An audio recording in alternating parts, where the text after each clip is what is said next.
Hello दोस्तों, तो कैसे हैं आप लोग। आज हम डिस्कस करने वाले हैं फ्लूइड मैकेनिक्स का एक इंपॉर्टेंट टॉपिक जो है पास्कल्स लॉ।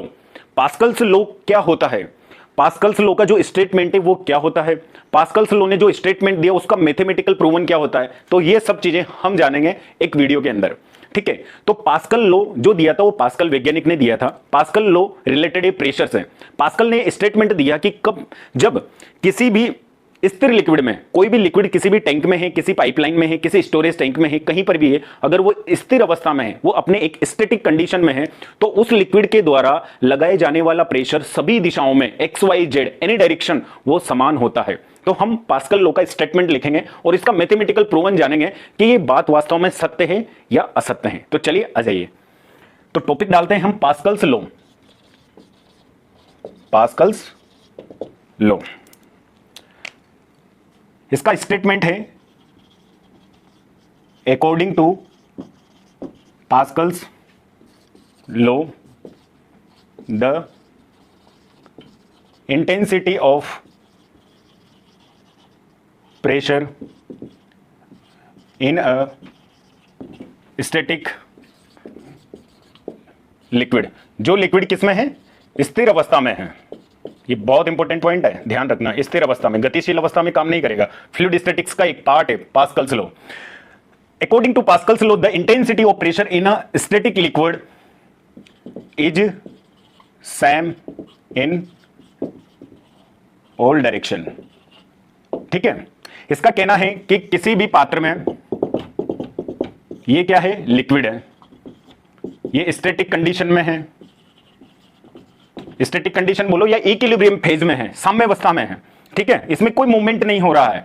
तो यहां पे लिक्विड द्वारा लगाया गया इस दिशा में, इस दिशा में, इस दिशा में, इस दिशा में, या एक्स वाई जेड, तीन डायरेक्शन होती है मैथमेटिकल जो हम पढ़ते हैं, P X is equal to P Y is equal to P Z, जहां पर पी एक्स क्या है, intensity of pressure in X direction, और पी वाई क्या है,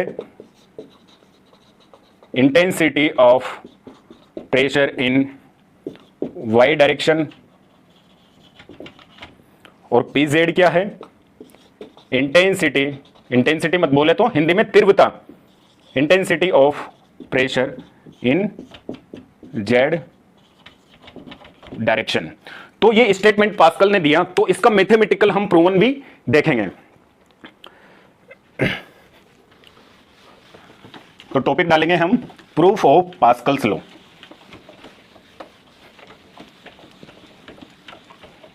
भाई किसी भी चीज का किसी ने स्टेटमेंट दिया है तो उसका बेस क्या है, कहने मात्र से तो साइंस में चीजें चल नहीं जाती, उनको मैथमेटिकली प्रूवन करके दुनिया के सामने रखना पड़ता है, तब जाके करोड़ों बच्चों की किताबों में कोई स्टेटमेंट छपते हैं।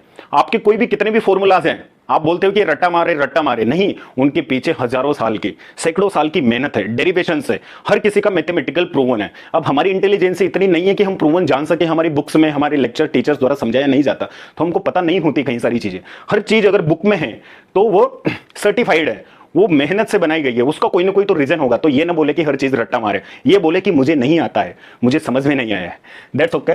चलिए तो हम देखते हैं इसमें proof of Pascal's law. Proof of Pascal's law, तो इसमें हमने देखा कि किसी भी लिक्विड में, ये स्थिर अवस्था में है, तो इसके एक्स वाई और जेड डायरेक्शन में लगने वाला प्रेशर क्या है, समान है।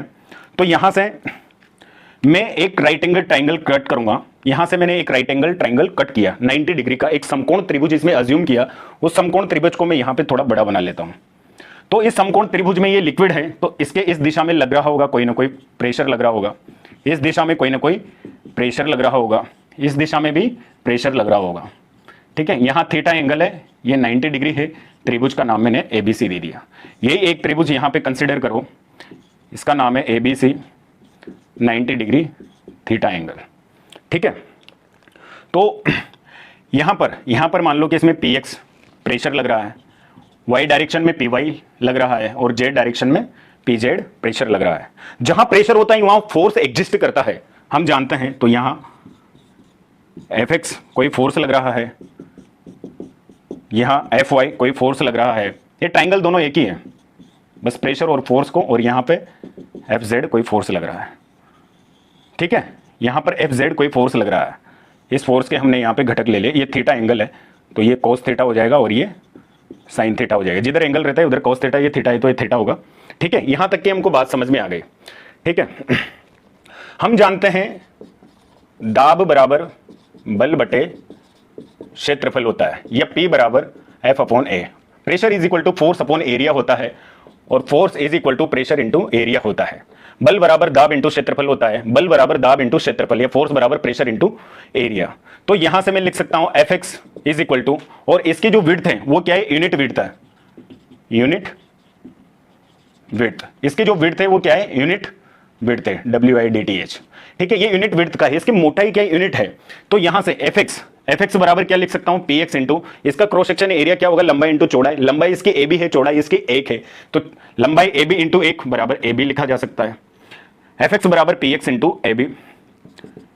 Fy बराबर Fy किसके बराबर होगा, Py इंटू BC के बराबर। Fz किसके बराबर होगा, Pz इंटू इसका एरिया, Pz इंटू इसका एरिया AC के बराबर।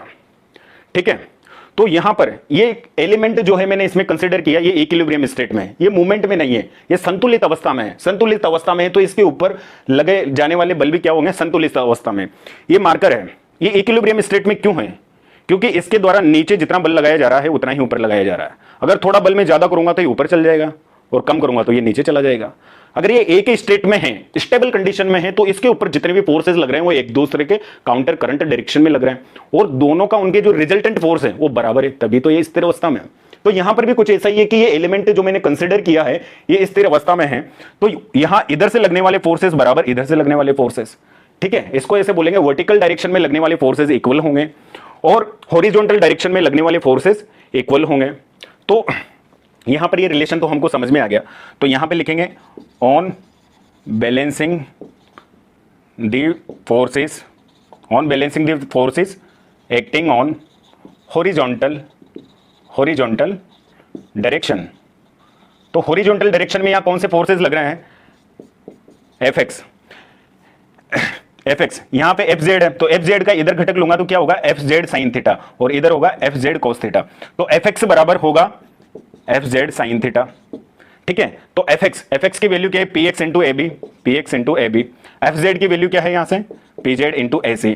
और sin थीटा अपन 10th में पढ़ते आए थे, लाल बटा कक्का, याद आया चच्चा, लाल बटा कक्का। तो ये होता था हमारे पास साइन, ये कोस और ये टेन होता था। तो साइन थीटा किसी हमने बहुत इस्तेमाल किया इसको 10th में, और हमारे जब भी आप डिग्री डिप्लोमा 11 12 में बहुत इस्तेमाल किया हमने साइन थीटा। तो यहां लाल बटे कक्के से साइन थीटा होता है लंब बटा कर्ण, परपेंडिकुलर बाई हाइपोटेनियस। तो परपेंडिकुलर क्या है, राइट एंगल ट्राइंगल का AB, हाइपोटेनियस क्या है AC, तो AC से AC कट, AB से AB कट, क्या बच गया, Px बराबर Pz। तो इसी प्रकार से वर्टिकल डायरेक्शन में on balancing the forces on acting vertical direction on balancing the forces vertical direction. ठीक है, तो हॉरिजॉन्टल की जगह यहां वर्टिकल डायरेक्शन में कौन से फोर्सेस लग रहे हैं, यहां पे यहां लिख लेते हैं। आप पूरी लाइन लिखना, on balancing the forces acting on vertical direction. Exam में ये वर्टिकल लिखने से काम नहीं चलेगा। ठीक है, तो Fy बराबर वर्टिकल फोर्सेस क्या लग रहे हैं, Fz cos थीटा, इसका एलिमेंट इधर लिया घटक Fz cos थीटा। तो Fy को लिख सकता हूं मैं Py इंटू BC, और Fz को लिख सकते हैं Pz into AC। cos theta क्या होता है, cos थीटा आधार बटा कर्ण, बेस अपॉन हाइपोटेनियस। तो बेस क्या है इसका, BC, हाइपोटेनियस क्या है, हाइपोटेनियस AC से AC खत्म, BC से BC खत्म, Py is equal to Pz। तो पास्कल ने स्टेटमेंट दिया था कि किसी भी स्थिर अवस्था में कोई लिक्विड है तो उसके द्वारा सभी दिशाओं में लगाए जाने वाला प्रेशर समान होता है। तो मैथमेटिकली भी एक बात प्रूवन है, Px बराबर Pz के बराबर, इक्वेशन नंबर 1 दे दो, ये 2 दे दो। तो फ्रॉम इक्वेशन 1 एंड 2 साफ नजर आ गया होगा आपको, Px अगर Pz के बराबर है और Pz Py के बराबर है तो Px Py के भी बराबर होगा, और Py किसके बराबर है, Pz के बराबर है। Hence proved HP।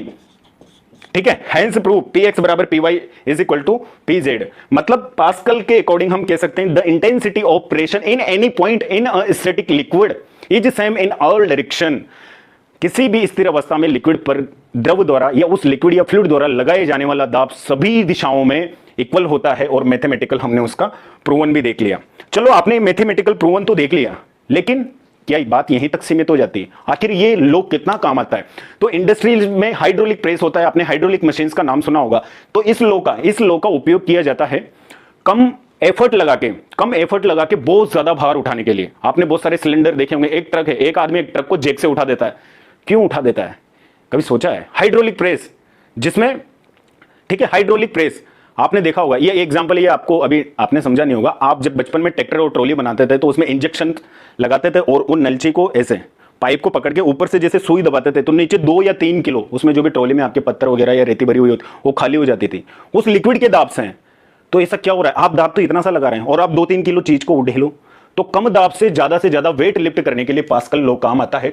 तो ये नेक्स्ट वीडियो में हम देखेंगे किस तरीके से इंडस्ट्रीज में किन किन इक्विपमेंट्स में, किन किन मशीन्स में किस टाइप से वर्क करता है, वो देखेंगे हम आने वाली वीडियो में, एप्लीकेशंस ऑफ पास्कल्स लॉ।